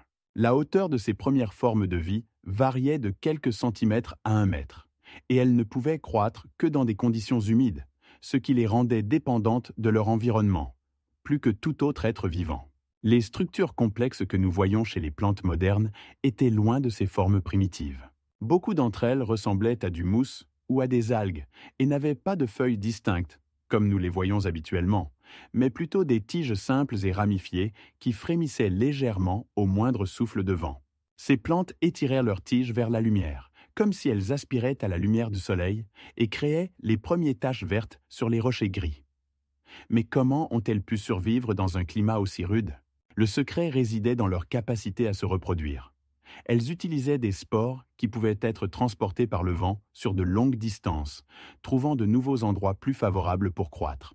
Ces spores étaient légères et résistantes, ce qui leur permettait de survivre dans les conditions les plus défavorables. Ainsi, chaque nouvelle génération de ces plantes jouait un rôle crucial dans la création d'écosystèmes qui transformaient progressivement le monde environnant. Bientôt, grâce à ces pionniers, des écosystèmes commencèrent à apparaître à la surface de la Terre, où de minuscules plantes vertes devinrent la base des futures forêts. Et savez-vous ce qui est le plus fascinant? Ces plantes, précurseurs de la flore moderne, devinrent la base de la formation du sol, ce qui permit par la suite l'apparition de formes de vie plus complexes. De manière étrange, les premiers êtres vivants ayant émergé sur la Terre ne ressemblaient ni aux plantes ni aux animaux tels que nous les comprenons aujourd'hui. Il s'agissait de champignons et de lichens, qui ont commencé cette lente mais inexorable colonisation des terres arides. Par exemple, les champignons possédèrent la capacité de décomposer les substances organiques et ainsi de contribuer à l'érosion des roches montagneuses, transformant ces dernières en sol primaire. Ces micro-organismes, y compris des espèces bien connues comme Rhizopus et Aspergillus, agissaient comme de véritables architectes des écosystèmes, créant des conditions propices à l'émergence de formes de vie plus complexes. Les lichens, qui sont des relations symbiotiques entre champignons et algues, ont joué un rôle crucial dans ce processus. Leur écorce dure et leur capacité à la photosynthèse leur permettaient de survivre dans les conditions les plus hostiles, et ils contribuaient à enrichir le sol en libérant des substances nutritives. Ces symbioses jouaient un rôle clé dans la formation du sol, en assurant son humidité et en fournissant des substances organiques. En collaboration avec les champignons et les micro-organismes, ils ont commencé à transformer lentement la terre nue en sol fertile, nécessaire pour les plantes futures. À chaque nouvelle génération de champignons et de lichens, chaque reproduction contribuait à la création d'une structure de sol de plus en plus complexe. Et ce qui est vraiment fascinant, c'est que ces organismes pouvaient modifier la composition chimique des roches montagneuses, ce qui leur permettait d'extraire les minéraux nécessaires à d'autres formes de vie. Leur capacité d'adaptation et de survie dans des conditions difficiles, telles que des niveaux élevés d'irradiation ultraviolette et l'absence d'eau, leur donnait un avantage dans la colonisation des terres. De plus, leur mycélium, qui pénétrait le sol, non seulement renforçait ce dernier, mais créait également des réseaux par lesquels les microéléments étaient partagés entre différentes plantes, préparant ainsi une armée d'habitants verts futurs. Ces premiers colonisateurs ont formé la base des futurs écosystèmes, et leur travail est devenu une partie invisible mais essentielle de la biosphère. Et ce qui est vraiment stupéfiant, c'est que, grâce à leur activité, des sols primaires se sont formés sur Terre, qui ont servi de base aux premiers végétaux terrestres, assurant ainsi la vie dans de nouveaux environnements. Il vous intéressera d'apprendre que les premiers animaux à avoir colonisé la Terre ne furent pas les vertébrés, mais les arthropodes de la taille d'une pièce de monnaie. Ces pionniers, tels que les trilobites et les insectes primitifs, possédaient des carapaces rigides qui les protégeaient de la dessiccation, à l'instar des coquillages modernes. Leur exosquelette imperméable leur permettait de survivre dans des conditions où l'humidité était cruciale. Imaginez une zone côtière où de petits êtres battaient l'eau peu profonde, explorant un nouvel environnement. Ces arthropodes ont parcouru un long chemin dans leur évolution. Ils ont développé des trachées leur permettant de respirer l'air, ce qui leur donnait un avantage considérable par rapport aux habitants marins. Ils pouvaient chasser des plantes en décomposition et des restes organiques, transformant la matière morte en force vitale pour leur communauté. Ces êtres n'étaient pas seulement des pionniers, mais aussi des catalyseurs écologiques, contribuant à la création de nouveaux écosystèmes sur Terre. Imaginez-les rampant sur un sol meuble, laissant des traces et ouvrant la voie à de futurs habitants tels que les amphibiens. À cette époque, la Terre était parsemée de nombreux plans d'eau, et ces petites créatures, de la taille d'une pièce de monnaie, étaient comme un lien entre la vie aquatique et terrestre. Ils formaient la base des chaînes alimentaires complexes, et sans eux, le développement des grands animaux aurait été impossible. Saviez-vous que certains d'entre eux pouvaient atteindre une longueur de 5 cm? Cela semblait immense à l'époque, et leur adaptation à la vie terrestre ouvrait de nouveaux horizons pour l'évolution. Si vous pensez que ces petites créatures étaient inoffensives, vous vous trompez. Leurs antennes et leurs mandibules étaient des outils parfaits pour la collecte de nourriture et la défense contre les prédateurs. Et voici, sur le seuil de deux mondes, l'aquatique et le terrestre, ils devinrent les pionniers sur le chemin vers une nouvelle ère où la vie sur Terre se développa à une vitesse incroyable. Savez-vous que ces petites créatures ont posé les bases de tous ces complexes écosystèmes que nous connaissons aujourd'hui? Essayez d'imaginer un monde où les oiseaux ne chantent pas dans le ciel, où les grillons ne stridulent pas dans l'herbe et où les abeilles ne bourdonnent pas dans l'air. C'était une terre du Paléozoïque précoce, un règne de silence et de tranquillité absolue, sans les sons que nous considérons aujourd'hui comme familiers. Les continents, couverts de vastes étendues de mousses vertes et d'algues, étaient dépourvus de vie, comme si quelqu'un avait décidé d'enlever tous les sons de cette scène. Imaginez des rochers silencieux s'élevant au-dessus des plaines, et seul le vent, sifflant entre eux, troublait ce silence. Les rivières silencieuses coulèrent sur la terre, et leur murmure était le seul rappel du mouvement. Mais ils ne pouvaient pas occulter le sentiment de vide autour. Avez-vous déjà songé à ce que cela pourrait être de voir un monde sans aucune forme de vie? C'était une planète où la vie commençait à peine à se réveiller et à se préparer à une explosion de développement. Sur cette scène sans vie, il y avait suffisamment d'oxygène, mais il ne remplissait pas l'air de son, mais créait une atmosphère où la vie aurait pu naître. Comme un paysage extraterrestre, chaque mètre carré de terre était une toile sur laquelle le vent dessinait ses tableaux. Parfois, il pouvait sembler qu'il y avait de la vie dans ce monde, lorsque des gouttes de pluie tombaient sur la surface, créant de petits éclaboussures qui n'avaient aucun auditeur. C'était une époque où les plantes luttaient pour la lumière du soleil, mais aucun animal ne remplissait les espaces de ses rugissements ou de ses cris. Tout ce monde attendait son heure lorsque les premiers vertébrés, rampant sur la terre humide, briseraient ce silence. Mais avant qu'il n'arrive, les continents restaient dans leur silence, comme un morceau de l'histoire tranché, prêt à être rempli de sons de vie. Et savez-vous ce qui est le plus choquant? Ces sons que nous prenons aujourd'hui pour acquis auraient bientôt rempli ce monde, le transformant à jamais. Malgré les apparences, le climat de la Terre au Paléozoïque était extrêmement variable, de périodes glaciaires à des effets de serre. Imaginez un monde où la température pouvait changer brutalement de plusieurs dizaines de degrés en quelques décennies. L'Ordovicien glaciaire, survenu il y a environ 440 millions d'années, fut l'un des premiers grands changements climatiques. À cette époque, les glaces couvraient de vastes parties des continents, faisant baisser le niveau des mers et créant des conditions propices aux extinctions massives. Les scientifiques ont estimé qu'environ 18% de toutes les espèces marines avaient disparu lorsque la température était descendue à 12 degrés Celsius. Mais ce n'était que le début des catastrophes climatiques, car quelques millions d'années plus tard, le carbone du charbon a commencé à provoquer un effet de serre, entraînant des conditions radicalement opposées. La température a augmenté jusqu'à 30 degrés, et les forêts tropicales humides sont devenues le foyer de gigantesques insectes et reptiles qui se nourrissaient de la végétation atteignant jusqu'à 30 mètres de hauteur. On peut imaginer ce foisonnement de vie. Des arbres semblables aux séquoias modernes couvrirent la Terre, et l'atmosphère était saturée d'oxygène jusqu'à 35%, 2 fois plus qu'aujourd'hui. Cet excès d'oxygène a permis aux insectes d'atteindre des tailles fantastiques. Par exemple, des libellules avec une envergure de 75 cm planaient au-dessus des cimes vertes. Mais ce qui est vraiment choquant, c'est que cette période de prospérité n'a pas duré éternellement. Les changements sont revenus, et à la fin du Paléozoïque, le climat est devenu aride. L'aridification permienne, survenue il y a environ 250 millions d'années, a entraîné des extinctions massives, lorsque plus de 90% de toutes les espèces marines et 75% des animaux terrestres ont disparu.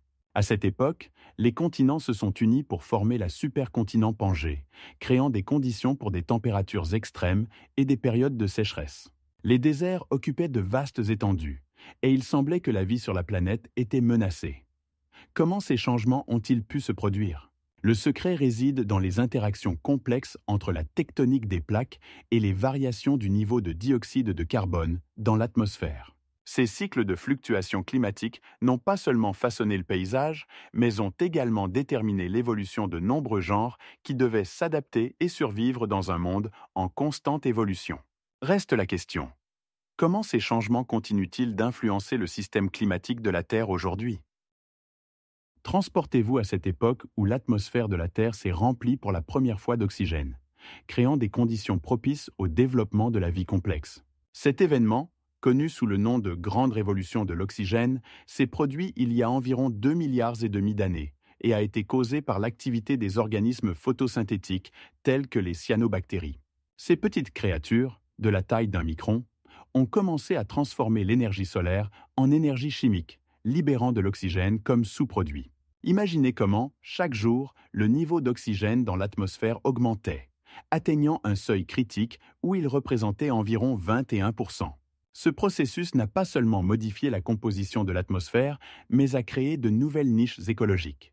L'oxygène, précédemment toxique pour la plupart des êtres vivants, est devenu la base de nouveaux métabolismes, permettant aux organismes de se développer et de s'adapter à ce nouveau monde environnant. Peu de temps après, des organismes ont commencé à apparaître, utilisant l'oxygène pour la respiration, ce qui a rendu possible la vie sur Terre sous des formes plus complexes et multicellulaires. Mais ce n'est pas tout. La révolution de l'oxygène a conduit à la formation de nouveaux écosystèmes où dominaient les organismes capables de respirer aérobiquement. Imaginez un monde où les algues marines, atteignant plusieurs mètres de long, forment de vastes forêts sous-marines et où les premiers animaux simples flottent dans l'atmosphère, utilisant l'oxygène pour survivre. Ces changements ne se sont pas produits instantanément. Pendant des millions d'années, les organismes se sont adaptés à ces nouvelles conditions, développant des cycles biologiques complexes et des interactions. L'oxygène a commencé à avoir un effet destructeur sur les organismes anaérobies qui n'ont pas pu s'adapter à ces nouvelles conditions, et de nombreux d'entre eux ont été menacés d'extinction. Et c'est là que les choses deviennent vraiment folles. L'augmentation du niveau d'oxygène a conduit à la formation de la couche d'ozone qui a protégé les êtres vivants des rayons ultraviolets destructeurs. Cela a permis à la vie de s'aventurer sur la terre ferme, où ont commencé à se développer les premiers végétaux et animaux, qui ont évolué ensuite en une incroyable diversité de formes. Savez-vous ce qui est encore plus choquant? À cette époque, des conditions se sont formées sur Terre pour l'apparition des premiers organismes multicellulaires qui deviendront les ancêtres de toutes les formes de vie modernes. L'oxygène n'est pas devenu simplement un élément de l'atmosphère, mais un catalyseur de l'évolution biologique, ouvrant la voie à l'apparition de la vie complexe telle que nous la connaissons aujourd'hui. En résultat de ce processus, le niveau d'oxygène dans l'atmosphère a augmenté jusqu'à 30%, permettant la vie de nombreux nouveaux types. Bientôt, des organismes de la taille d'un être humain moderne commencent à dominer les écosystèmes. Paradoxalement, les premiers poissons n'avaient ni mâchoire ni nageoire paire et ressemblaient plutôt à des tubes flottants étranges. Ces poissons sans mâchoire, connus sous le nom d'agnates, ont commencé leur existence dans les mers anciennes, remplissant ces eaux de leur forme simple mais efficace. Leur corps, long et lisse, ne possédait pas de mâchoire, les rendant semblables à des vers marins. À la place, ils possédaient des structures spécialisées pour filtrer la nourriture, leur permettant de consommer des micro-organismes et du débris flottant dans l'eau.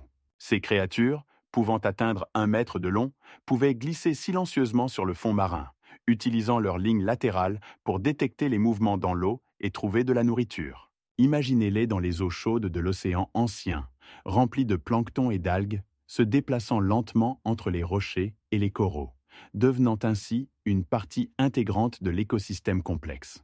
Leurs yeux primitifs, probablement incapables de voir des images nettes, étaient suffisamment sensibles pour réagir à la lumière et à l'ombre, ce qui les aidait à éviter les prédateurs. Leur mode de déplacement était simple. Ils se déplaçaient en contractant leurs muscles, comme les écureuils modernes, créant des mouvements ondulatoires qui leur permettaient de nager à la recherche de nourriture. Mais ce qui est vraiment stupéfiant, c'est que les agnates n'intéressaient pas les autres poissons, car ils n'étaient pas encore intégrés à la chaîne alimentaire. Ils se concentraient sur leur survie dans des conditions où la concurrence pour la nourriture était minimale. Ces anciens êtres ont commencé à évoluer, mais leur chemin était semé d'embûches. Savez-vous ce qui est le plus fascinant? Leurs descendants sont devenus la base de tous les vertébrés modernes, y compris nous, les humains. Il est possible que vous soyez surpris d'apprendre que les premières forêts n'ont pas seulement transformé l'apparence de la planète, mais ont également provoqué un refroidissement global. Ces vastes étendues vertes, en croissant sur de grandes surfaces, ont commencé à absorber activement le dioxyde de carbone qui s'accumulait dans l'atmosphère, créant ainsi l'effet de serre. Les arbres, atteignant une hauteur de 30 mètres et plus, avec leur feuillage, ont créé un environnement unique pour la photosynthèse, au cours de laquelle le dioxyde de carbone était transformé en oxygène. Il est connu que dans leur période de développement maximal, les forêts pouvaient absorber jusqu'à 90% du dioxyde de carbone présent dans l'atmosphère, ce qui contribuait à réduire considérablement la température sur la planète. Imaginez maintenant cette scène. Les forêts tropicales s'étendant sur toute la surface terrestre, elles ne couvraient pas seulement la Terre, mais formaient aussi les conditions climatiques nécessaires au développement de la vie. Les racines de ces arbres, en pénétrant dans le sol, favorisaient l'érosion des roches montagneuses, les réduisant en plus petites particules. Ce processus non seulement augmentait la teneur en nutriments du sol, mais contribuait également à réduire le niveau de dioxyde de carbone dans l'atmosphère. Savez-vous ce qui est encore plus surprenant? L'érosion des roches, accélérée par les racines des arbres, a contribué à la création de nouveaux écosystèmes capables de soutenir la vie à un nouveau niveau. Ces processus ont formé la base des premiers sols riches en minéraux, ce qui a conduit à l'apparition de nouvelles espèces de plantes et d'animaux. À mesure que les forêts s'étendaient, le climat devenait plus stable et la météo moins extrême. À l'époque où la Terre était couverte de forêts tropicales, les variations de température ne dépassaient pas 10 degrés Celsius par an, créant des conditions idéales pour une grande diversité de vie. Mais ce n'était que le début. Bientôt, les forêts ont commencé à influencer les processus atmosphériques en créant des précipitations et en formant des nuages. Les recherches ont montré que les forêts pouvaient influencer le niveau d'humidité de l'atmosphère sur des distances de milliers de kilomètres, ce qui signifie que les forêts ne modifiaient pas seulement le climat local, mais contribuaient également aux changements climatiques globaux. Que pensez-vous de ce qui s'est passé ensuite? Ces changements dans les écosystèmes ont rendu la Terre plus habitable, et bientôt, les premiers mammifères ont dominé cet nouvel environnement. Il est intéressant de noter que tous ces processus se sont déroulés sur des millions d'années, et chaque arbre planté à cette époque a joué son rôle dans la transformation de la planète. Plongés dans l'atmosphère d'une mer antique où nageaient des créatures à corps segmentés et 5 yeux sur des tiges. Ces arthropodes du Cambrien, tels que les marelles, étaient de véritables merveilles de la nature. Leur longueur dépassait 1,5 m et leur forme rappelait un mélange de crabes et de scorpions marins. Savez-vous que certains de ces êtres possédaient des mâchoires capables de se déplacer indépendamment, leur permettant de chasser leur proie avec une efficacité extraordinaire? C'était une époque où l'évolution expérimentait avec des formes de corps, créant diverses combinaisons dont beaucoup se révélèrent être des impasses évolutives. Imaginez ces créatures, comme les opabinias, avec 5 yeux sur de longues tiges et une queue avec des excroissances rappelant de petites pales. Ces créatures, à yeux multiples, d'une longueur d'environ 20 cm, nageaient à la recherche de nourriture, leur corps étant recouvert d'un exosquelette rigide qui les protégeait des prédateurs. À cette époque, il existait de nombreuses formes de vie, chacune ayant sa propre stratégie de survie. Par exemple, le Calypterus, qui vivait sur le fond marin, utilisait ses longs tentacules épineux pour capturer sa proie, tandis que d'autres créatures, comme les trilobites, développaient des méthodes de défense ingénieuses, comme se recroqueviller en boule en cas de danger. Savez-vous que les trilobites pouvaient atteindre une longueur de 40 cm et posséder un système complexe d'yeux composé de nombreuses lentilles? Ces yeux leur permettaient de voir dans des conditions de faible luminosité, ce qui était crucial pour leur survie. Et voici ce qui devient vraiment fou. Certains de ces êtres possédaient même des ailes qui, bien qu'elles ne fussent pas utilisées pour voler, leur donnaient des formes inhabituelles. Par exemple, l'Arctiptérus, qui vivait dans les eaux froides, pouvait se vanter non seulement d'avoir des ailes, mais aussi d'une capacité exceptionnelle à se déplacer sur le fond, ce qui lui permettait d'être à la fois prédateur et proie. Comment ont-ils pu survivre dans des conditions où tout évoluait si rapidement? La réponse est choquante. Leur diversité et leur capacité d'adaptation leur ont permis d'occuper diverses niches écologiques. Mais ce n'est pas tout. Certains d'entre eux utilisaient des épines et des glandes vénéneuses pour se protéger des autres habitants marins. Cela créait une véritable zoo cambrienne, où chaque créature représentait une expérience unique de la nature. Et savez-vous ce qui est le plus fou? Ces créatures sont devenues la base pour les générations futures, et leurs expériences évolutives ont été le catalyseur pour l'apparition de nouvelles formes de vie, y compris celles qui domineraient les mers dans les époques suivantes.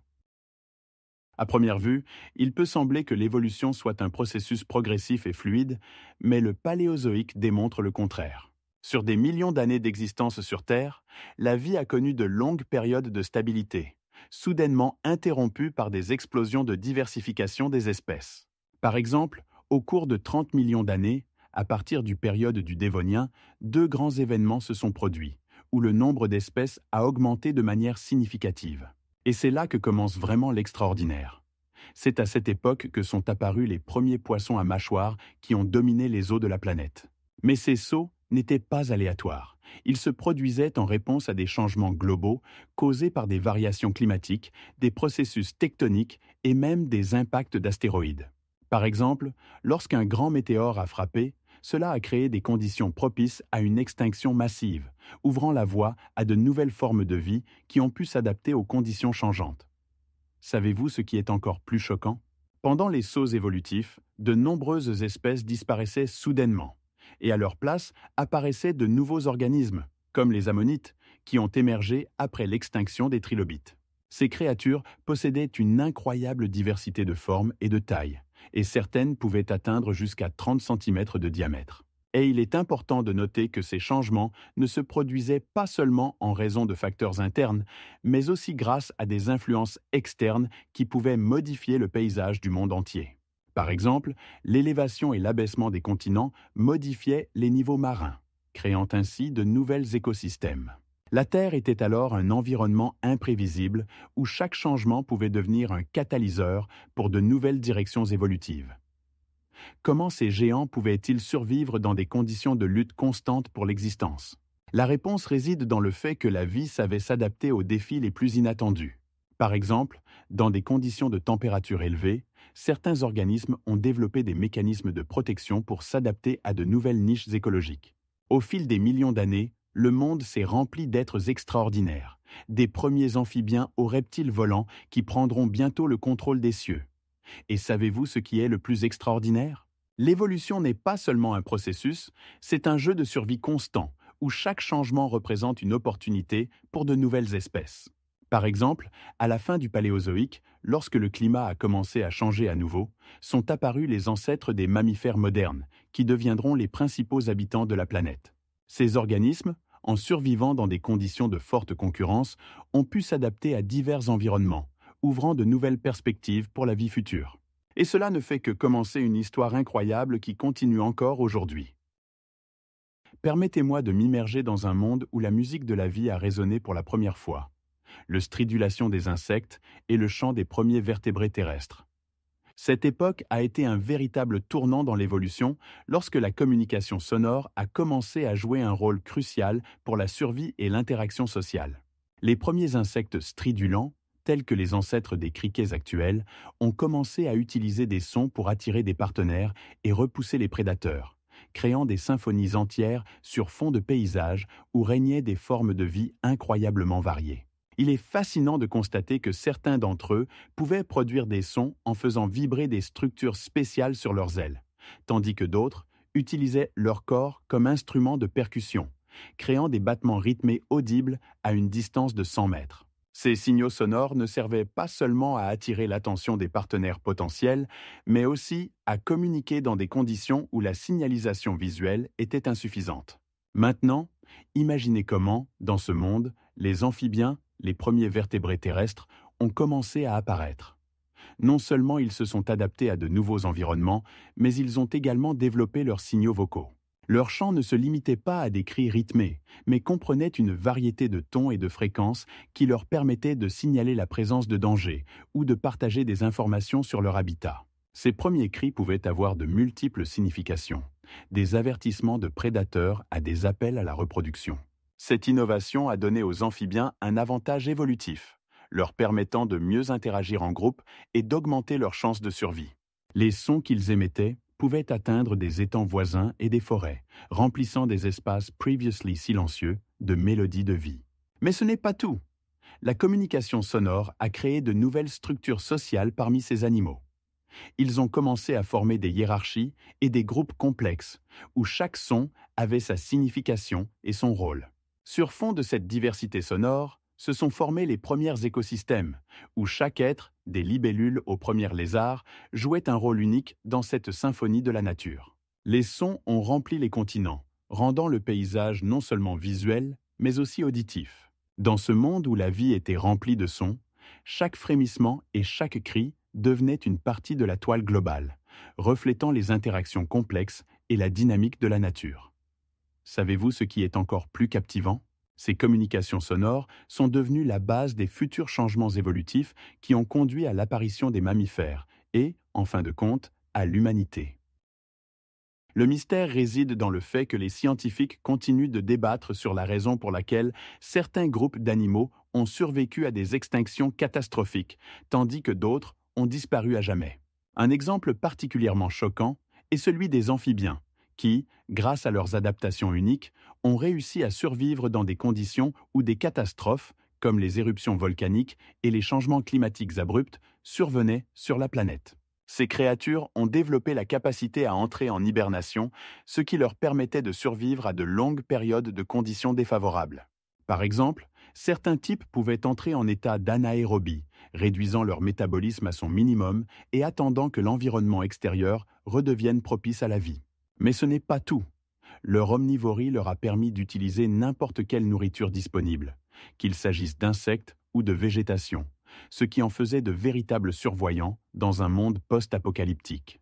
Comparez cela à d'autres mammifères de l'époque, qui étaient plus spécialisés dans leur régime alimentaire et, par conséquent, moins résistants aux changements.